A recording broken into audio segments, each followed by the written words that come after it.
សួស្តីអ្នកនរគ្នាថ្ងៃនេះជួបខ្ញុំសាស្ត្រថ្មីម្ដងទៀតហើយគឺជាសាច់រឿងយន្តដដែលហ្នឹងបន្ទាប់ពីវាដែនព្រមទទួលថនគឺជាសាយប់ឡើងពួកគេបានបរិភោគអាហារជាមួយនឹងគ្នាដោយ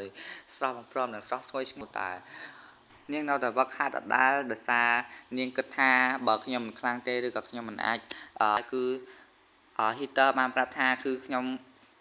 ដឹងយូរហើយគឺជាកម្ពីនឹងមិនមែនជាកម្ពី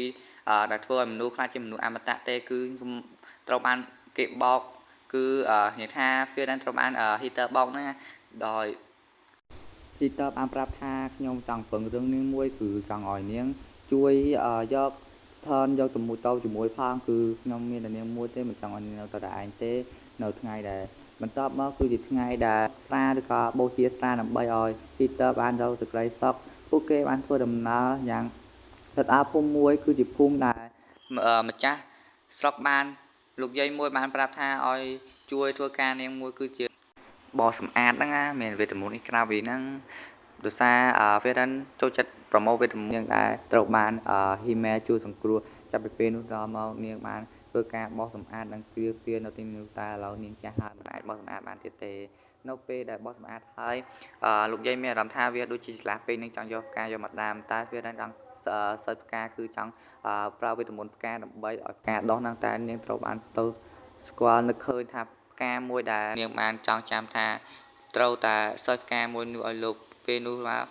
វាបានធ្វើការសិក្សាស្រាវជ្រាវផ្កាដែលHimmel នឹកឃើញចង់គូដោយរយៈពេលអស់ជាងចង់កន្លះឆ្នាំតែយើងធ្វើការកាត់ហ្មងដើម្បីឲ្យសាច់រឿងមើលទៅវាយកតាកន្លែងណាសំខាន់ចឹងមកណាពេលនោះដែរវាដែលបានធ្វើការដល់រកផ្កានោះដែរបង់ឬក៏អូមួយចឹងណា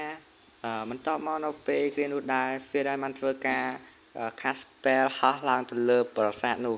នាងមិននឹកស្មានថានៅលើទាំងអស់វាពិតជាស្រស់ស្អាតទីបំផុតនាងក៏បានយកមកផ្កានោះដើម្បីប្រើវេទមន្តដើម្បីឲ្យផ្កានោះដុះជុំវិញរូបចម្លាក់របស់ Himmel អ្នកទាំងអស់គ្នាបានឆ្ងល់ហេតុអ្វីបានជា Fedai មិនបាននាងមិនធ្វើការប្រើវេទមន្តដើម្បីឲ្យផ្កានោះដុះមកទៅព្រោះដោយសារនាងតើឃើញធ្លាប់ឃើញផ្កាហ្នឹងបាននាងអាចធ្វើការ cast spell ដើម្បីឲ្យផ្កានោះដុះបាននោះគ្រានោះទៅដែរវាដែលបានធ្វើការធ្វើប្រកបដើម្បីជូនទៅ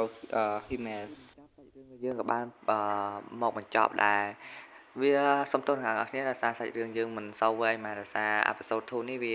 រៀងញ៉ៃវាទៅវាអត់សូវមើលល្អមើលដែរចឹងរៀងខ្លីចឹងហើយខ្ញុំកាត់ចំណុចដែលណាល្អអញ្ចឹង